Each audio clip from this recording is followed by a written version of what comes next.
我以前冇得揀，我而家想揀翻做好人。對唔住，我係差人。Welcome everyone to another action figure review, as I made a double swoop for the 1/12 scale collection line with some custom made figures, and this is based on the movie Infernal Affairs. For a lot of people, unless you're into Asian cinema, have probably never heard of this movie. Essentially, it is a cop/gangster film from 2002 that came out from Hong Kong, one of the most influential films that went on to do a trilogy and of course inspire some remakes around the world. So for me personally, it's one of my favorite films of all time. So this is like a dream come true to have these action figures. It's by this company called 90s Ausan, so it is unlicensed third party, but you can see based on the box, it's a nice concept because it replicates the main promotional poster from the DVD. And we have two of the main characters. So on the left is Chan Wing-yan, and on the right is Inspector Lau King-min. I will discuss in more detail as we do the review who they are and what this essential movie is about. And then on the back, another shot from the rooftop scene if you know the movie, and then more details to replicate like a DVD box. So inside the packaging, they've included the plastic stand, which is a nice touch, and I noticed they are in different colors with white and black to represent good and evil. So here are the two figures taken out of the packaging. On the left hand side, we have the character Lau King-min, and on the right hand side, we have Chan Wing-yan, played by two of Asian cinema's biggest stars in Andy Lau on the left, who's Inspector Lau, and Tony Leung, who is Yan on the right. So as I mentioned, it is a cop/gangster film, and essentially they are kind of on the opposite sides. So there are two moles sent to kind of infiltrate the enemy side. So what I mean is that Inspector Lau, he is a triad deep down, working in the police force, and then Yan's character is in fact a policeman who's working as an undercover on the triad side. So what happens in the movie is a cat and mouse game type of film where they have to kind of reveal each other's identity, deals with like religious themes, karma, psychological elements. So they do look pretty basic, of course, because they are in casual clothes. Well, Inspector Lau is in a formal suit, and then Yan's character is in some sort of leather jacket. And it kind of works because this is what they wear in the film, especially for the main scene at the end. And I think they work because even though it's soft cloth, it can look somewhat baggy. I think it's fine with me, and I think the lightness is certainly there. Different angles, probably better than some others. And then Yan's one, of course, you can see he has the black jacket and the jeans as well.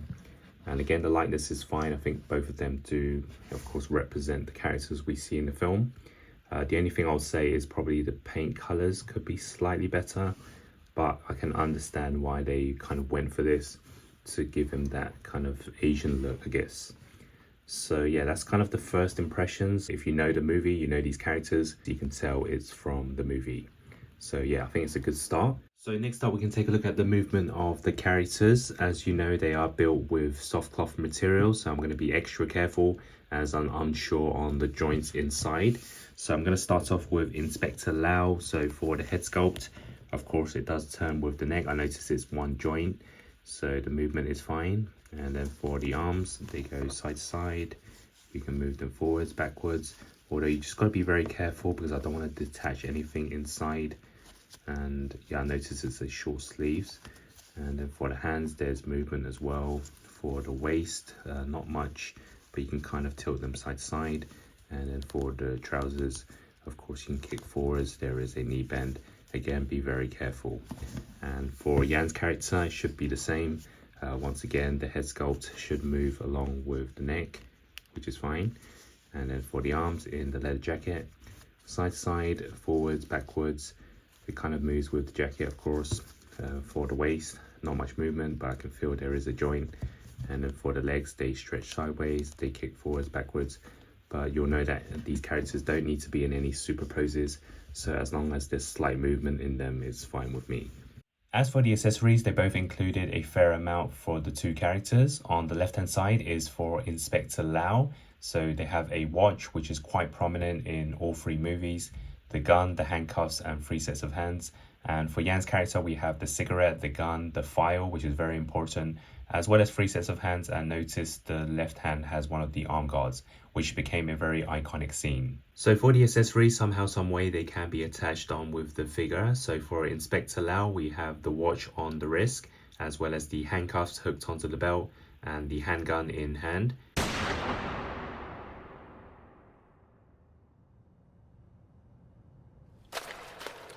And for Yan, we have the cigarette in hand alongside the file, as well as the arm guard on the left arm, and we also have the handgun.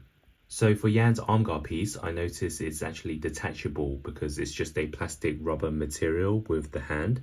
So if you want to use some of the other ones, it's possible. What you do is just remove it from the plastic and place another hand in, and it works the same way.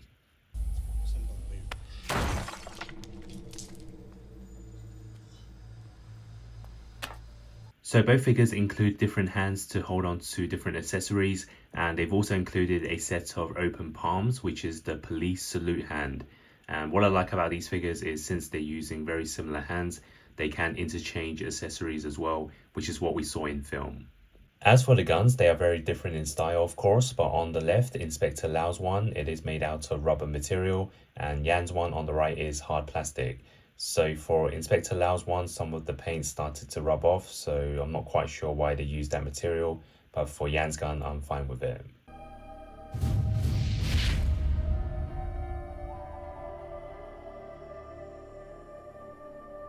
And they've also included some plastic stands, which is always a bonus, with Lau's one in the white color and Yan's one in the black color. And now for some quick side-by-side comparisons, starting off with the SE Figure Arts line with a Bruce Lee and Jackie Chan. Here it is next to the Mafex Kane and John Wick, as well as next to some custom-made Bruce Wayne and Agent Smith. And here they are next to the Marvel Legends with Shang-Chi and Wenwu. And finally next to some Jada toys with Chun-Li and Fei Long. So now for my final thoughts on the 90s Ausan Infernal Affairs for Inspector Lau and Yan, which are great additions to my collection, simply because you are not getting these characters anywhere else. Maybe for 1/6 scale it's a lot more common for customs, but for something that's not too mainstream in the 1/12 scale line, this is a bonus. These are simple characters with cloth materials, but they pass enough for me to be seen as the characters in film. I think the face sculpt wise, they're pretty decent, and there's enough accessories for all the main scenes, making them interchangeable with each other. The only thing I'll say is the paint could be better, like the arms, which is understandable for a third party based on budget reasons, and also materials like the rubber gun or the arm guard isn't the highest quality. I also noticed the clothing can be a bit baggy at times, which is understandable for soft cloth, but it does limit some of the articulation. But these characters are not really there for high risk moves or kicks, so it doesn't really bother me too much. Most importantly, these two characters are there posed like in the film, and it's from one of my favorites of all time, so I'm pleased overall 90s Ausan have decided to make these. My score is going to be a 7.5 out of 10 for both of them, and I state that this is a very specific line for collectors who love the film. Check out my latest reviews on my channel and stay tuned to more upcoming previews and news. Hope to see you again, and thanks for watching.